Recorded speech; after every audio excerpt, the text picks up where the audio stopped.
And welcome back. Bob Harris here on the Mighty 790 KFGO. A very special guest joining us tonight. When I go out to karaoke every once in a while, people come up to me and they say, you do so many interviews with a lot of the local and regional artists as far as music is concerned. I have an idea for you. And they brought up this young lady's name, and I thought, well, she's a little more popular or well-known than folks that I'm used to interviewing. But I gave it a shot, and I called her PR department, and Alex Johnson joins us right now here on the Mighty 790 KFGO. She has been a actress, singer, songwriter, and I am so delighted that you granted us an interview tonight here on the Mighty 790.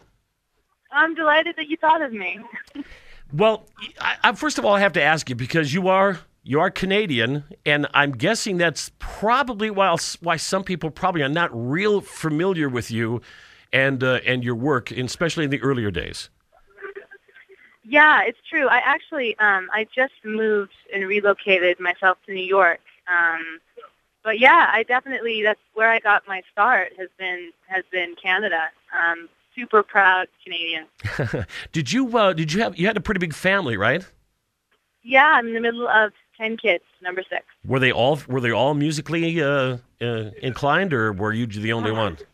No, I wish I had that story where it's like we all, sang together, but it's pretty much me. My brother Brendan is a really talented producer-songwriter, and we kind of started writing pretty young together, but definitely an artistic family, but not all on the music end. So when was your quote-unquote first break? Was it television or music?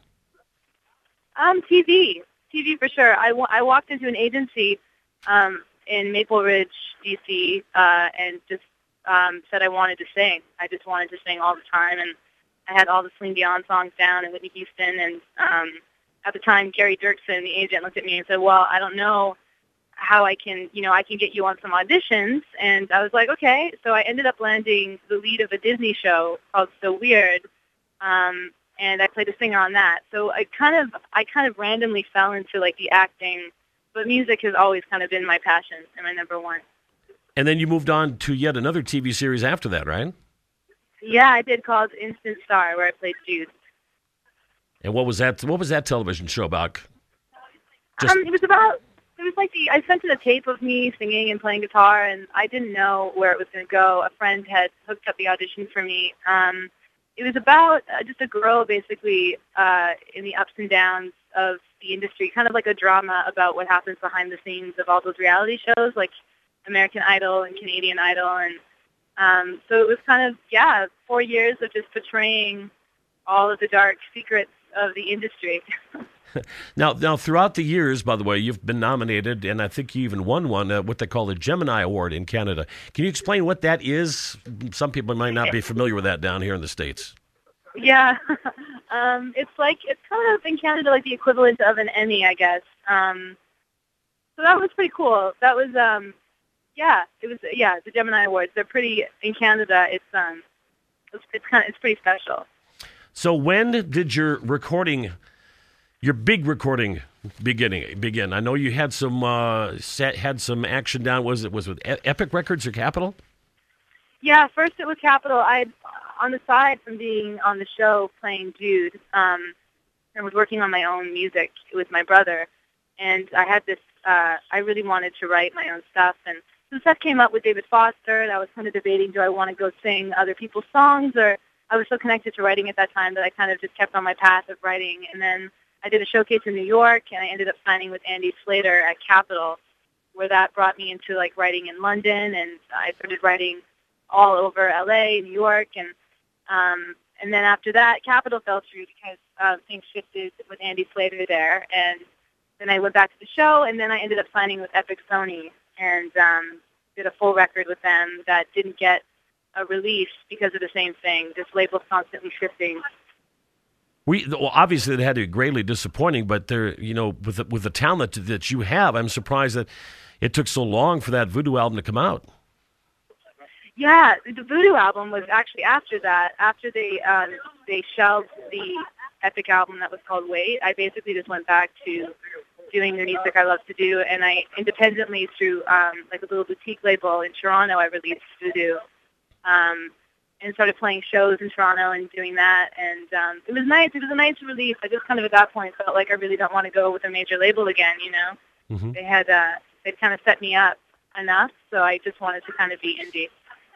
Alex Johnson is our special guest here tonight on KFGO. You mentioned that you were with a singer-songwriter team, but you moved in to work with your brother. Better, worse? How was the transition there? Well, I'd always been writing with my brother. So actually, what was at the time devastating to me was when I was signed and they wanted me to go. It's so funny that it was devastating at the time, but they wanted me to go write with all these different writers because I felt like me and my brother had kind of cultivated like a sound. You know, we put so much time into kind of creating this sound of pop music, and but it actually in the end ended up just making me understand more about writing and made my writing much more broader. Where now I can kind of use that for other sessions with writing with other artists, and I've carried that with me, you know, as I go. So it was kind of a blessing in disguise. I have to tell you that, you know, a number of people that I talk to, they are all, you know, I'm so amazed at people who can, and you obviously can, write songs. To me, that would be an extremely difficult task on my part. Does it come easy for you? You know, I don't know. I mean, the fact that it's like, it's people react that way to it, to me, is like a bonus because it does feel like second nature. Like it's kind of my way of really, just really kind of getting my feelings on paper, you know. And I don't think it's easy to write a great pop song. I think that definitely takes skill. But for me, I always just it was second nature since I was really young. So what comes first, the medley, or the not the medley, the melody rather, or the lyrics? I don't know. It depends on what the song is. I mean, I really like to write off of rhythm. It's interesting. I hear rhythm even before I hear guitar chords when I write, which is, I don't know. I think it's kind of a unique way of going about it, but. It just depends on the song. Sometimes I'll have a lyric in my head that I'll kind of bring into a session, but it's all unique. Each writing experience is different. Alex Johnson's our special guest here tonight on the Mighty 790 KFGO. We're going to take just a brief break, and we'll be back with more of our interview, plus a couple of your email questions that came in, which I thought was kind of interesting. We'll be back in just a second here on KFGO.